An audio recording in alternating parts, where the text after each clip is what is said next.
불경특별연합이 해지 수순을 밟고 있는 가운데 폐지 반대의 목소리를 내는 더불어민주당이 주최한 반쪽 공청회가 경남도 의회에서 열렸습니다. 인터넷에서 중고 물품을 판다는 빌미로 사기를 벌이고 해외로 달아난 30살 A씨가 경찰에 붙잡혔습니다. 교수로 채용해주겠다며 지원 예정자로부터 거액을 받아 챙긴 국립대 교수와 신문사 임원이 징역형을 선고받았습니다. 경남 콘텐츠 스타트업 축제가 개막했습니다. 행사에는 경남은 물론 30여 개 우수 스타트업 기업이 참여해 미래를 가늠하게 했습니다.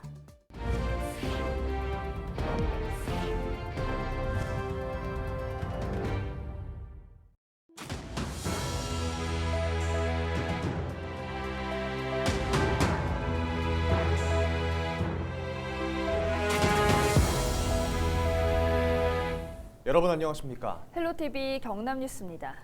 박완수 경남도지사는 부산과 울산과의 특별연합 대신 행정통합을 추진하고 있는데요. 여전히 지역에서는 반대 목소리가 높습니다. 더불어민주당 경남도당에선 대책위까지 만들었고 8일 도민 공청회를 열었습니다. 하지만 국민의힘 시도의원이나 경상남도 관계자 아무도 참석하지 않은 반쪽 공청회에 그쳤습니다. 김수정 기자가 취재했습니다. 지난 4월 부산과 울산, 경남을 하나로 묶는 초강력 특별지방자치단체인 불경특별연합이 출범했습니다. 그런데 5개월 만에 경상남도는 등을 돌렸습니다. 연구 용역을 해봤는데 비용만 낭비하고 실익이 없다고 판단했다는 건데 경남도는 아예 하나의 자치단체로 묶는 행정통합을 생각하고 있습니다. 해산 수순을 밟고 있는 불경특별연합. 3개 시도의회에 만들어져 있는 특별연합 규약안 폐지를 목전에 두고 이를 막기 위한 도민공청회가 8일 열렸습니다. 더불어민주당에서 경남도 의회에 공청회를 열 것을 요청했지만 받아들여지지 않아 자체적으로 연 겁니다. 경남도에서는 기획조정실장이 참석하기로 했었지만 나오지 않았습니다. 주최도 민주당이, 토론자도 방청객도 민주당 당원들인 반쪽 공청회입니다. 이 공청회는 지금 우리 지역의 미래를 결정하는 중요한 일인데 우리 도민들의 의견들을 묻지도 않고 진행한다는 것들은 너무나 무책임하고 너무 일방적인 것 같다는 생각이 들어서 우리 몇 명 안 되지만 우리 민주당 의원들이 주최해서라도 우리 공청회를 개최하자. 참석자들은 특별연합 무산은 지역민의 의견을 듣지 않고 결정한 독선과 독단이라며 거수기로 전락한 경남도 의회에도 책임이 있다고 날서게 비판했습니다. 치열하게 토론하는 과정이 없었고 시민의 의견을 묻는 절차도 없었고 그런 걸 가지고 중앙정부 예산 35조 불경특별위원 규약 이거 내팽개친다는 것은 아까 인사 말씀하신 것처럼 역사의 심판을 받아야 될 일이라고 생각이 듭니다. 공청회에 이어서 불경특별연합 정상 추진을 요구하는 촉구대회도 열렸습니다. 또 이날 오전 불경광역의원들은 3개 시도의회에서 특별연합 규약안 폐지 반대 기자회견을 함께 열었습니다. 불경특별연합 폐지 규약안은 3개 시도의회에서 모두 통과하고 행정안전부의 승인까지 받아야 합니다. 의회 문턱을 넘지 못하면 특별연합은 중단된 채 규약안만 남습니다. 경남도의회는 오는 14일 불경특별연합 폐지 규약안을 심의하고 15일 열리는 본회의에서 처리할 예정입니다. 헬로티비 뉴스 김수정입니다. 인터넷에서 중고 물품을 판다는 빌미로 사기를 벌이고 해외로 달아난 30살 A씨가 경찰에 붙잡혔습니다. A씨는 지난 2019년부터 인터넷 중고거래 카페 등에서 신발 등 각종 물품을 판다는 글을 올린 뒤 물건을 보내지 않고 돈만 챙긴 혐의를 받고 있습니다. 경찰의 조사가 시작되자 A씨는 지난 2019년 호주로 도피했고 한국인 유학생들을 상대로 같은 수법의 범행을 이어나간 것으로 확인됐습니다. A씨는 지난 6월까지 모두 240여 명에게 2억 원이 넘는 돈을 챙겼습니다. 경찰은 A씨에 대해 인터폴 적색 수배를 요청하고 여권 무효화 조치를 했으며 호주 경찰과 함께 A씨를 붙잡아 김해 중부경찰서로 압송했습니다. 잘 모르는 사람이 같은 한국인 유학생의 친분을 과시하며 접근하여 통장 거래 정지 등의 사유를 늘어놓으며 입금을 대신 받아줄 것을 요청 시에 이에 응하지 말 것을 당부드립니다. 경남 지역을 기반으로 성장하고 있는 콘텐츠 스타트업들이 한자리에 모였습니다. 도전과 창의력으로 그동안 무장해온 기술력을 선보였는데요. 권정숙 기자가 그 축제 현장을 다녀왔습니다. 카메라 앞 여성의 표정을 섬세하게 따라하는 보나. 최초의 가상 뷰티 크리에이터 보나의 모션 캡처 과정입니다. 기매를 기반으로 성장하는 이 업체는 화장품 기업의 디지털 마케팅을 공략하고 있습니다. 앱을 통해 일반인도 제품을 가상 체험하게 하면서 입소문이 났고 미국 화장품 박람회에도 소개됐습니다. 사실 생소한 분야라서 이해시키기도 힘들고 또 그게 이제 사업으로 이제 펼쳐지는 과정이 좀 길게 왔었는데요. 그래서 저희는 그래도 꾸준히 연구 개발을 통해서 기술력을 인정을 받았고요. 그리고 기술력 바탕으로 인해서 정부에서 지원도 받고 또 그걸 통해서 또 마케팅을 통해서 또 이제 수익도 창출하고 있습니다. 이런 지역 콘텐츠 스타트업 기업들이 한자리에 모였습니다. 경남 콘텐츠 지역기업센터에서 열린 2022 경남 콘텐츠 스타트업 페스타는 게임, 메타버스, 영상, 웹툰 등 도내외 30개 콘텐츠 기업이 참여했습니다. 경기 침체 역량이 스타트업에는 바로미터인 만큼 이번 행사는 비즈니스와 연계됐습니다. 특강 프로그램과 투자 유치를 위한 데모데이가 진행되는가 하면 라이브 커머스를 통해 스타트업 제품을 선보였습니다. 그런가 하면 창업하며 느끼는 힘든 고심을 서로 나눴습니다. 이번 축제가 지역 콘텐츠 생태계를 만드는 자리인 만큼 앞으로 지원에 대한 계획도 나왔습니다. 경남도도 콘텐츠 기업에 대해서 굉장히 주목을 많이 하고 있고 특히 청년의 일자리 창출이라든지 그다음에 지역 생태계에 미치는 영향 등에서 콘텐츠 기업은 콘텐츠 산업은 전략 산업입니다. 그래서 경남도도 지원 사업들을 많이 늘려가려고 생각하고 있고 내년도에는 특히 창업 프로그램에 중점을 둬서 지원해 나갈 생각입니다. 아이디어와 열정을 가진 스타트업이 모인 이번 축제는 9일까지 계속됩니다. 헬로티비 뉴스 권정숙입니다. 네, 이다솜 아나운서, 혹시 블랙아이스라고 알고 계시나요? 네, 눈이 온 다음 날에 도로를 미끄럽게 하는 거잖아요. 네, 맞습니다. 이 도로 틈새에 있던 비나 눈이 얼어붙어서 눈에는 잘 보이지 않는 얼음을 말하는데요. 이 블랙아이스로 인한 사고 치사율은 일반 사고보다 무려 3배에서 4배나 높다고 합니다. 그렇다면 우리가 블랙아이스를 만났을 때 어떻게 대처해야 피해를 줄일 수 있을까요? 김수아 기자가 보도합니다. SUV 차량이 도로 위에서 빙글 돌며 미끄러집니다. 사람을 칠 뻔했던 아찔한 상황. 뒤따라오던 승용차는 급하게 브레이크를 잡았지만 앞에 있던 탱크로리를 들이받고 맙니다. 도로 위에서 속절없이 미끄러진 차들.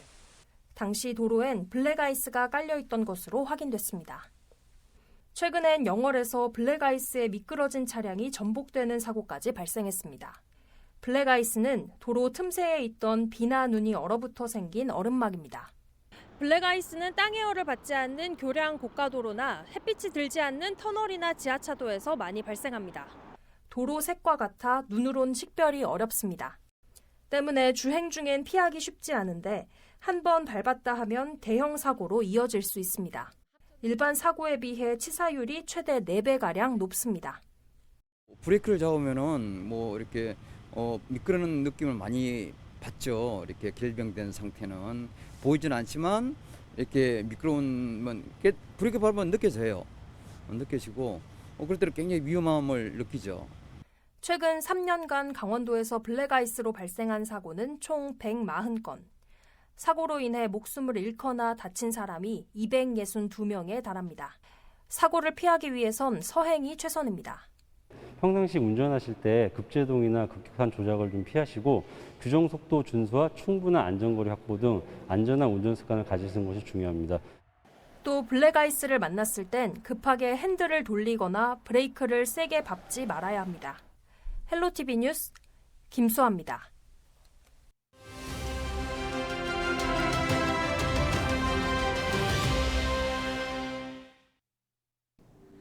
여러분의 통장에 1원씩 120차례나 돈이 들어왔다면 어떤 기분일까요? 120원이라도 공짜 돈이 입금됐으니 좋겠다고요? 그런데 돈을 보낸 사람이 헤어진 연인이라면 얘기가 달라지겠죠. 그것도 이별을 통보하고 상대가 전화를 걸지 못하도록 휴대전화 번호까지 바꿨다면 말이죠. 실제로 한 30대 남성이 그런 전 연인의 계좌에 반복적으로 입금을 하며 내역에 메시지를 남겼다가 유죄 판결을 받았습니다. 스토킹 범죄의 처벌 등에 관한 법률 위반 혐의가 인정돼 징역 6개월에 집행유예 2년을 선고받은 겁니다. 여성가족부 자료를 보면 지난해 4월 스토킹 처벌법이 제정된 이후 신고 건수는 하루 평균 24건에서 86건으로 3배가량 증가했습니다. 여전히 사랑이라는 이름으로 이성을 괴롭히고 고통을 주는 일이 줄어들지 않고 있다고 하는데요. 과도한 집착이 범죄가 될 수 있다는 사실, 120차례의 일원 입금 사건에 대한 법의 심판이 보여준 사례입니다. 데일리 브리핑이었습니다.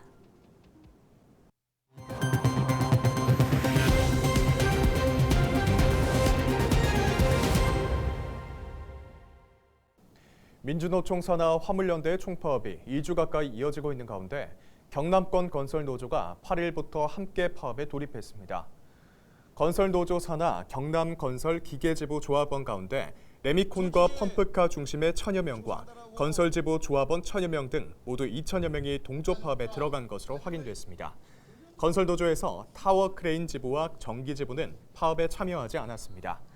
경남권 건설노조는 정부가 안전운임제 일몰제 폐지 등을 받아들일 때까지 연대 파업을 이어가겠다고 전했습니다.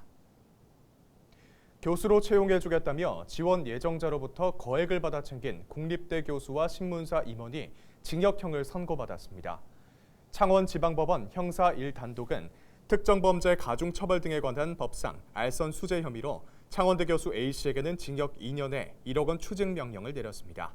또 A씨와 함께 돈을 받은 혐의로 신문사 임원 B씨에게는 징역 3년을 선고하고 3억 3천만 원을 추징할 것을 명령했습니다.